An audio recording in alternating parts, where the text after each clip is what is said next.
When we think of Old West outlaws, we often think of them not giving up until they were shot dead. That did happen quite a bit, but they were also captured and sentenced to hang.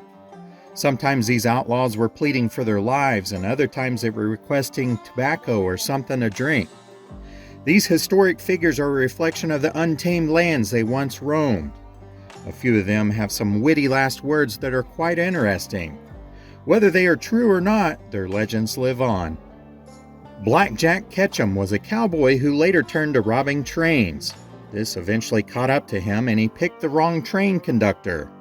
Frank Harrington, whose train had been held up for the third time, pulled out a shotgun and fired just as he was killed by a fellow gang member. Ketchum was hit in the elbow and his arm was just about severed off. He surrendered and his arm had to be amputated. When he was able to stand trial, he was found guilty and sentenced to hang. The hanging was a big spectacle on April 26, 1901. People came from all over to witness the event, and the lawmen even sold tickets and sticks with little doll outlaws on top of them. However, the town of Clayton, New Mexico had no experience in hanging a man, and they were taking forever. Black Jack eventually told them a quote that has become infamous. "Can you hurry this up a bit? I hear they eat dinner in Hades at 12 sharp, and I don't aim to be late." When they finally went through with the execution, it decapitated him. The rope was too long, and they had forgotten about the 200-pound sandbag that was attached to the same line which had been used the day before testing it out. The doctor, of course, pronounced him dead and then had to sew his head back on prior to the burial. Wild Bill Longley was an outlaw gunfighter who had a quick temper and an unpredictable demeanor. Many consider him to be one of the deadliest gunfighters in the Old West. On March 31, 1875, he killed his childhood friend Wilson Anderson with a shotgun. Longley's uncle had blamed him for the death of his own son. He then fled from place to place and continued killing. On June 6, 1877, he was surrounded and arrested without incident in Louisiana. He was returned to Texas and stood trial for the murder of Wilson Anderson. His appeal was denied in March of 1878. On October 11, 1878, he was hanged, but not before he muttered these words: "I deserve this fate. It is a debt I owe for the wild, reckless life. So long, everybody." When Bill was hanged, the hangman made the rope too long. The trap door opened and he landed on his feet below. The crowd of 4,000 booed, and then the lawman had to pull the rope up and choke him. Joe Casey was an Arizona outlaw who was jailed by Sheriff Bob Paul in 1882 in Tucson, Arizona. After escaping, he was captured and hanged. His last words were, "Very uncomfortable necktie, boys." Tom Horn was an American scout, cowboy, soldier, range detective, and Pinkerton agent in the Old West. He eventually became a hired hitman who killed any suspecting rustlers. On July 15, 1901, Tom shot and killed a 14-year-old boy named Willie Nickel, who he had mistaken for his father, Kells. He was eventually arrested after Deputy Marshal Joseph LaForge overheard Tom bragging about the killing as he posed for someone seeking employment. Horn's trial began on October 10, 1902. At his hanging on November 20, 1903, Tom said, "You're the sickest looking lot of sheriffs I ever seen." Jim the Killer Miller was also known as the Deacon because he always attended church and he never smoked nor drank. Jim became a professional killer and was said to have killed 12 men. He was even accused of killing his own grandparents when he was aged 8, but he never was prosecuted. He eventually killed a former U.S. Deputy Marshal in Oklahoma, which infuriated the locals. Jim, his partner, and the 2 men that hired him were being kept in a jail in Ada, Oklahoma, awaiting trial. The townsfolk of Ada did not want them to get away with murder like they had seen Jim and others do so many times before. They stormed the jail and hanged them in a barn on April 19, 1909. His last words were, "Let the record show I've killed 51 men. Let her rip." Augustine Chacon was a leader of a gang who murdered and robbed in Arizona. He escaped jail and execution twice before being captured by the deputy sheriff of Cochise County, Burton Alvord. Chacon was somewhat of a folk hero, and he had built quite a following. On the day of his hanging, November 21st, 1902, he shook hands with some of his followers. His last words were, "Too late now, got to go, time to hang," and then he just waved and smiled. George Shears was a road agent and a horse thief in Montana. He was thought to have been a member of Henry Plummer's Gang of Innocents. When he was hanged by Montana vigilantes on January 25, 1864, his last words were, "Boys, I'm not used to this business. Do I jump off or slide off?" Crawford Goldsby was an American outlaw better known as Cherokee Bill.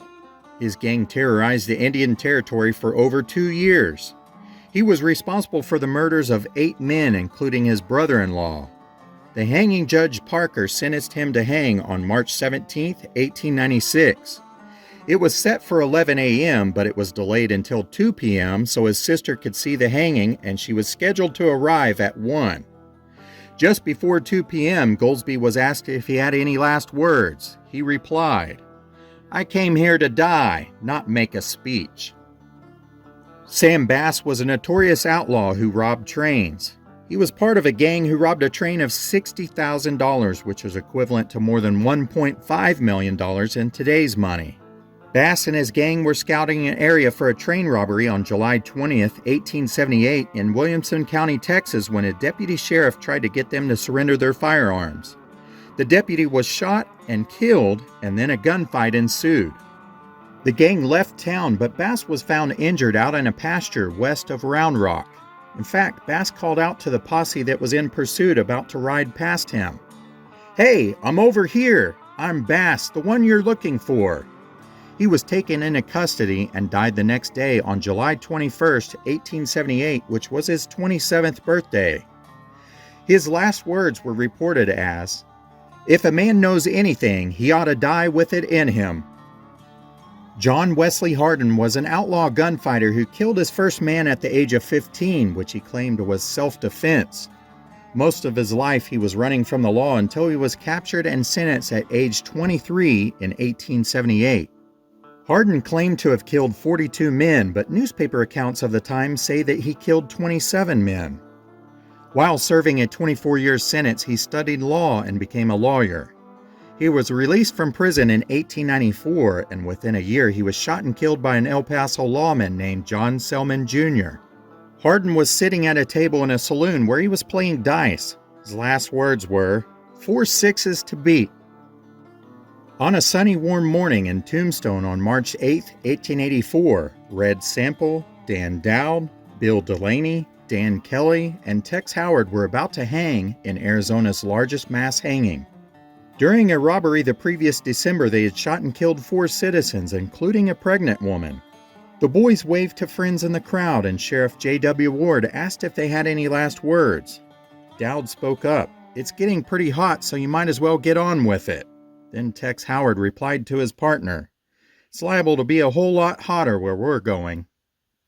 Henry McCarty had several aliases, but the one he is most known as is Billy the Kid. Some say he killed 21 men before he was shot and killed at the age of 21, but is thought to be more like 8. He was involved in what became known as the Johnson County War. Billy the Kid wanted to surrender and wrote a letter to Governor Lew Wallace in March of 1879 trying to strike a deal. In the letter are some of his last documented words. "I'm not afraid to die like a man fighting, but I would not like to be killed like a dog unarmed."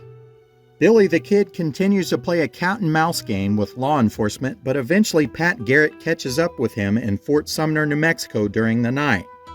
According to Garrett, the Kid's final words were, "Quién es?" Which is Spanish for, "Who is it? Who is it?" At that point, Pat recognized his voice and shot him dead on July 14, 1881. Tom O'Folliard was a friend of Billy the Kid's and a member of the Regulators during the Lincoln County War. He was also a cattle rustler. His last words were spoken to Sheriff Pat Garrett shortly after he was mortally wounded by Garrett in Fort Sumner, New Mexico on December 19, 1880. "Oh, go to hell, you long-legged son of a bitch!" When we hear these words spoken by these outlaws of the Old West, it brings them back to life and gives us a little insight into what they were thinking at the time. For some strange reason, they have captivated us for more than 100 years. I have to wonder sometimes if history got their stories right. Many times it is difficult to decipher fact from fiction on these larger-than-life historic figures. Thank you so much for watching, and we'll see you all next time.